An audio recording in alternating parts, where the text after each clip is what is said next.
My name is JP McCormack, and I'm a survivor of GBS, Guillain-Barré Syndrome. In fact, I'm one of the fastest people to ever recover from this serious disease. And please stay tuned for my story, and please subscribe, The Mac Mindset. Thank you. GBS is a neurological disorder that attacks your nervous system and that leads to paralysis. 23rd of June, it was my partner's 30th birthday. That was the first day I had the symptoms. I'll never forget it for that reason. First symptoms was extreme pins and needles. I had woken up that day with extreme pins and needles in my hands and in my feet.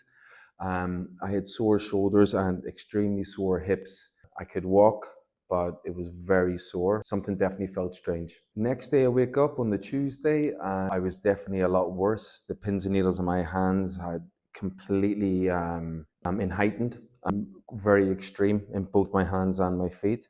I was really struggling to walk, and I put it down to heat stroke because I'd been doing exuberant exercise for the 2-3 weeks before, and I hadn't rehydrated properly. And then on the Sunday before the first symptoms, I did a long walk in the sun in the forest, holding my baby here. And I remember that day coming home and just collapsing for a few hours. I was exhausted. So by the time Tuesday came, I had put it down to heat stroke.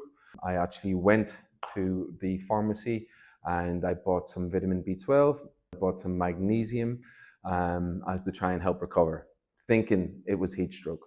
On the Wednesday, when I woke up, I pretty much just collapsed on the floor. Went to the hospital on the Wednesday. I sat for 5 hours before I was seen. A doctor saw me. Although they then sent blood tests. After a few hours I waited, got results of a blood test, and then they sent me home. I taking the medication through Thursday, through Friday, through Saturday, and I was progressively getting worse. And by the time Sunday came around, I was at the point where I needed to get a second opinion, speak to another doctor. So I booked an online appointment with a doctor who quickly suggested and diagnosed it as Guillain-Barré Syndrome, GBS, and urged me to go to the hospital immediately. So first day at the hospital is the Sunday. Ambulance come for me, take me to the hospital, and the doctors quickly tell me that if with Guillain-Barré Syndrome, they're going to move me to the ICU, the intensive care unit, where I'm going to be spending the next few days under observation. They explained with GBS that the disease spreads, and it will rise up your body to your chest, where you stop breathing, where they have to have a breathing apparatus for you.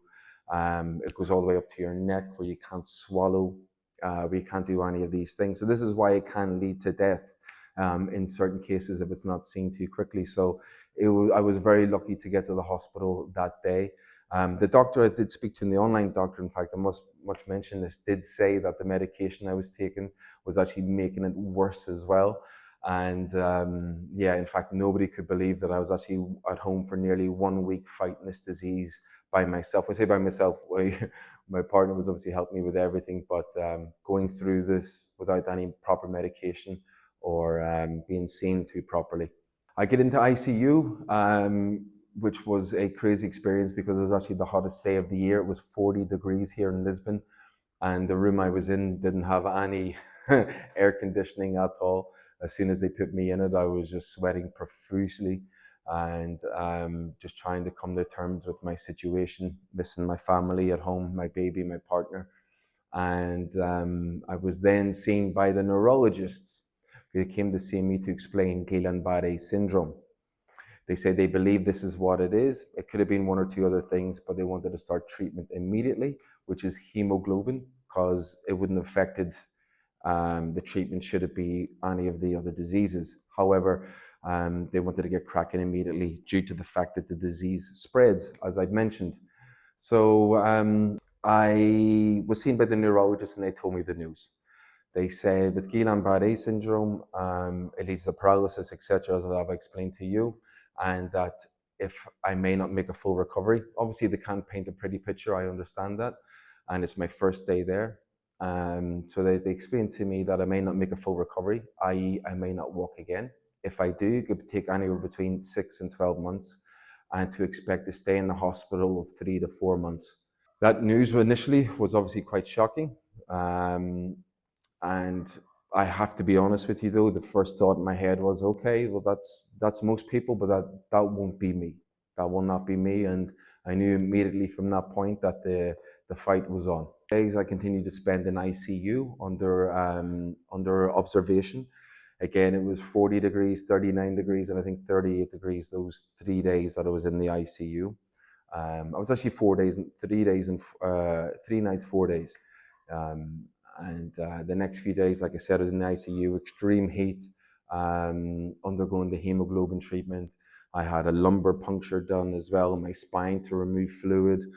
An obscene amount of blood tests. I had these catheters, as they call them, just hanging out of both my hands. I was hooked up to loads of machines. And it was a strange experience in ICU. It was a scary experience. Someone had passed away next to me as well throughout the night. I sat there and I had to watch then his family come say goodbye, etc. and all as well. ICU was not a very pleasant place, as you can imagine. But the people there treated me very well. I remained in good spirits. And I was kind of looking forward to moving on to the ward, the neurology ward, which happened after the 4th day. When I landed on the neurology ward, though, not much changed. They had to put me into the stroke unit. They had to keep me under observation, still hooked up to everything as well, just because of the potential of the disease continuing to spread. And they wanted me to stay there while they finished the hemoglobin treatment. Which was a full 7 days of treatment I had to go through with the hemoglobin. At this point, just so you know my description, I was pretty much completely paralyzed. I could only move my hands. In fact, I could only move my left hand at that point, and I could move my neck and head. That was it. My feet, my legs, my arm, the rest of my arms, etc. I just couldn't move. They had to move me in the bed. They had to use put the pan underneath me if I wanted to go to the toilet. And I had lost 20 kg. I was 94 kg before going in. After 1 week in there, I was down to 74 kg. I lost 20 kg from the first week in the hospital, and including the week at home where I was throwing up the medication. I wasn't eating. Yeah, I was sick. So I had 2 weeks of that and lying down on the sofa. First week in the hospital bed, the next week I lost 20 kilograms, but I was pretty much completely paralyzed. My brother came to see me and he came to shake my hand. I couldn't move my right hand. I had to ask him to shake my left hand. That's how bad I was after, say, day 4, day 5. So it wasn't great, but anyway, they finished the hemoglobin treatment, and that was my first, on day 7, treatment all done. And that was my first week in the hospital. So week 2 in the hospital, and the first day I meet Victor, who turned out to be like a brother, family friend, my first physiotherapist. I have to learn how to walk again, stand up again, do all these things, but the mind has forgotten how to do these things as well. So it's like a reboot of the system. I have to wake the body up movement by movement. Started anyhow that day, which was great on the rehabilitation. I was very excited. And by the end of that second week in the hospital, he already had me standing up on the machine with the help of the machine and trying to walk, which is a huge amount of confidence. And already at that day, I'd started to speak into existence what I was going to do. I started telling Victor, and I told the doctors and I told the nurses, I'm going to be the quickest person to recover from this disease. I told them all, every single one of them. I said, watch this space. They all thought I was crazy, of course, but I truly believed it.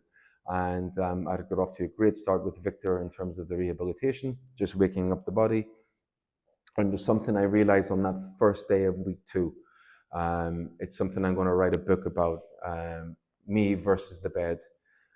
I realized that rehabilitation I would do in the morning, if I go back to the bed and lie in the bed all day and do nothing, that no matter the work we do, it's going to be a waste of time. So in my head, I thought it's me versus the bed. And I started doing hundreds of reps a day in the bed. And when I say reps, I started off on day 1 being able to move my feet like this, or my toes, or just try and rotate. The same with my hands, slightly just trying to move my body with my arm. Try and bring my knee towards me in the bed lying down, or just raise my leg a little bit, maybe getting this much on the first day.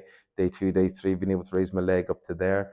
And I just kept going for it. I was doing hundreds of reps per day to speed up this rehabilitation. And you could see it by the end of week 2, only week 2, that we were walking up with the machine, and I was able to kind of just stand like that, with obviously the help of the straps and everything. But it was a rapid a rapid sign after only week 2 of how my rehabilitation was going and where I could see it going. Week 3 was fantastic. After a great first week of rehabilitation with Victor, midway through the 3rd week, I started going to the gym downstairs in the hospital, was where I met Vanessa, my second physiotherapist. And it was so nice to be in that gym environment and to see people in the rehabilitation and working out. I love exercise. I love working out. I train every day. Even before I got the disease, I trained every single day. So to be in that environment and to be out of the ward, even just for an hour, I just loved, and I lapped it up. And to give you an idea, my first day in the gym, they had me standing up with this, again, with the support of this sort of contraption. It's almost like a desk. It looks like a desk. And I just had to squat down and then have the energy to bring my body up and try and stand up while holding onto this desk as such. The first rep with Vanessa in there in this machine was very difficult, and it looked like, wow. Even Vanessa was like, this is going to be tough. But by the end of that session, 1 hour, I had done so much. I'd even given her so much enthusiasm and everyone else in the gym so much enthusiasm because they'd seen that difference in just that 1 hour.